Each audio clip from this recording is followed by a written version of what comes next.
It's not unusual for a house to have a moisture problem in the basement. And before I show you one situation, I'm going to explain a few things about house construction. Of course, you can have water in the basement because of a pipe that burst or leaked or something. That's probably the least likely situation. More likely is runoff from rain that would build up against the house and come down alongside the house through the fill dirt that's usually next to a basement wall. This fill dirt is less compacted than the natural earth, so it would flow easily down here and accumulate where a foundation drain would normally take it away, but those almost always either get crushed or get blocked up. And then the water would run under the wall. Sometimes it can run under the footer. When this hydraulic pressure backs up, it will find a way to push either into the basement or into the crushed rock that's beneath the concrete floor. Now, many times you will have moisture underneath the concrete floor and not even know it until the water pressure reaches a point where it would show above the floor level. Some people install sump pumps, and the point of that is when you have running water under the slab, it gives a place for that water to fall, and then a pump pumps it up and out of the house. More likely, in a damp basement or a mold mildew situation, you have very wet or humid crushed rock under a house, or maybe there's sand or sometimes dirt, to the point where it just evaporates up through the concrete or up through cracks in the wall. And that's what brings that water into a basement, usually.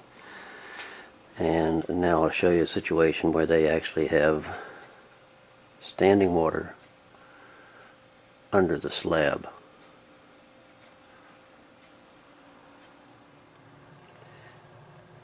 Now the guy that owns this house is faced with a situation somewhat in between the two. And that's between just a very damp subslab environment and running water under the slab. And as you can see,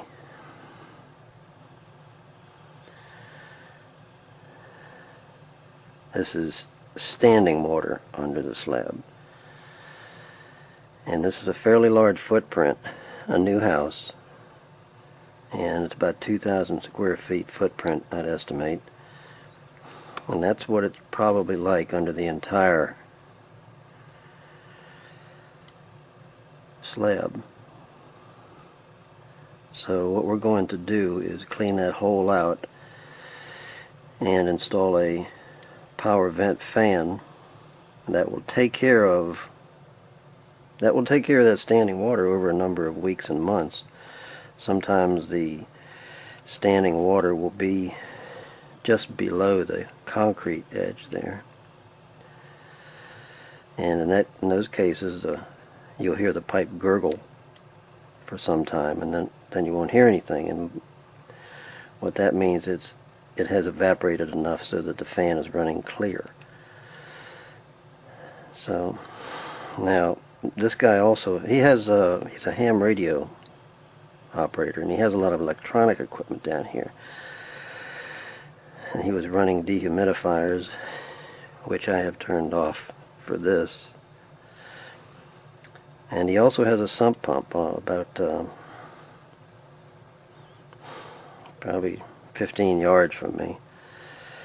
And the sump pump should have taken care of this. So that might be an additional problem that we'll look at.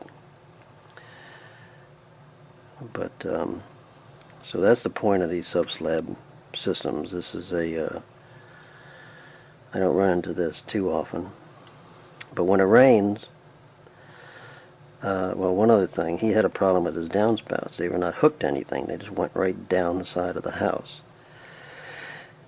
So everything was working against him. And it would actually, you see a little darker stain right there at that floor wall seam. That's where the water would come in. It would actually come across the floor. So hopefully we can avoid him having to excavate around the house and put another sump pump in, but we'll see. And here's the same hole with some of that rock cleaned out of there. Now the concern here is it has been weeks since it has rained hard in this area. And that's what he has. So we'll just work this thing through. I hope this helps explain the differences. I mean, your options when you have a damp basement, one of the options, and how the system works.